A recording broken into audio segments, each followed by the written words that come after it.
ಅಬು ನ್ಯೂಸ್ಗೆ ಸ್ವಾಗತ. ನಾನು ಜಹೀರ್. ನಮ್ಮ ನಡೆ ಸತ್ಯದ ಕಡೆ. ಬಿದ್ದವರನ್ನು ಎತ್ತುವುದೇ ಮಠಮಾನ್ಯಗಳ ಮುಖ್ಯ ಉದ್ದೇಶ. ಗುರುಪೂರ್ಣಿಮೆ, ಇದರ ಅರ್ಥ ಗುರುವಿನ ಧ್ಯಾನ. ಸ್ಮರಣೆ ಮಾಡುವ ದಿನ. ಗುರು ಇಲ್ಲದ ಜೀವನ ಯಾವತ್ತೂ ಸಾರ್ಥಕ, ಜಯಶಾಲಿ, ಬುದ್ಧಿಶಾಲಿ ಆಗಲು ಸಾಧ್ಯವಿಲ್ಲ. ಚಡಚಣ ತಾಲೂಕಿನ ಹಿರೇಮಠ ದದ್ದೇವಾಡಿಯಲ್ಲಿ ನಡೆಯುವ 24ನೇ ವರ್ಷದ ಗುರುಪೂರ್ಣಿಮೆ ನಿಮಿತ್ತ ಪೂರ್ವಭಾವಿ ಸಭೆ ಹಮ್ಮಿಕೊಳ್ಳಲಾಯಿತು. ಈ ಸಂದರ್ಭದಲ್ಲಿ ನಾರ್ಥಾಣ ಶಾಸಕರಾದ ವಿಠಲ್ ಕಟಬಗಣ್ಣ ಮಾತನಾಡಿ, ನಮ್ಮ ದೇಶದಲ್ಲಿ ಮಠಮಾನ್ಯಗಳು ಧರ್ಮದ ಸಂಸ್ಕೃತಿಯ ವಿಚಾರಗಳನ್ನು ಬಿತ್ತರಿಸುವ ಕಾರ್ಯ ಮಾಡುತ್ತಿವೆ.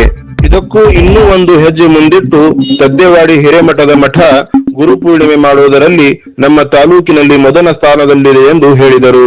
ಇಂತಹ ಕಾರ್ಯ ಸಿದ್ದೇಶ್ವರ ಸ್ವಾಮೀಜಿ ಆಶ್ರಮದಲ್ಲಿ ಬಿಟ್ಟರೆ ದದ್ದೇವಾಡಿ ಮಠದಲ್ಲಿ ಮಾತ್ರ ನಡೆಯುತ್ತದೆ ಎಂದು ತಡವರದ ಶಿವಾಚಾರ್ಯ ಅಭಿನವ ರಾಚೋಟೇಶ್ವರ ಶ್ರೀಗಳು ಆಶೀರ್ವಚನ ನೀಡಿದರು.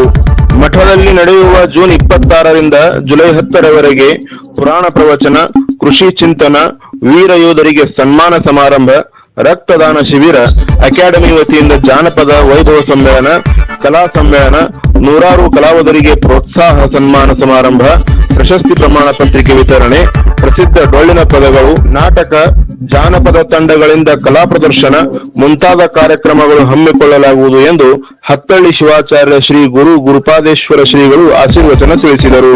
ಈ ಸಂದರ್ಭದಲ್ಲಿ ರೇಣುಕಾ ದೇವರು, ದಿವ್ಯ ಸಾನ್ನಿಧ್ಯ ಹಿರೇಮಠ ದದ್ದೇವಾಡಿ, ಎಂಆರ್ ಪಾಟೀಲ್, ಭೀಮಾ ಶುಗರ್ ಮರಗೂರು ಉಪಾಧ್ಯಕ್ಷರು, ಬಿಎಂ ಕೋರೆ, ಗ್ರಾಮದ ಹಿರಿಯರು, ಪಂಚಯ್ಯ ಮಠ್, ಮಹಾಂತೇಶ ಹಿರೇಮಠ್, ಸಾಹೇಬಗೌಡ ಬಿರಾದಾರ್, ವಿಠಲ್ ವಡಗಾವ್, ಜಗನ್ನಾಥ್ ಬಿರಾದಾರ್, ಈರಣ್ಣ ಪಾಟೀಲ್, ಸಿದ್ದರಾಮಪ್ಪ ಬಿರಾದಾರ್ ಹಾಗೂ ದದ್ದೇವಾಡಿ, ಲೋನಿ, ಬಿಕೆ, ಏಳಗಿ, ಕೆರು, ತಾಳ್ಕಿ ಗ್ರಾಮದ ಗ್ರಾಮಸ್ಥರು ಉಪಸ್ಥಿತರಿದ್ದರು.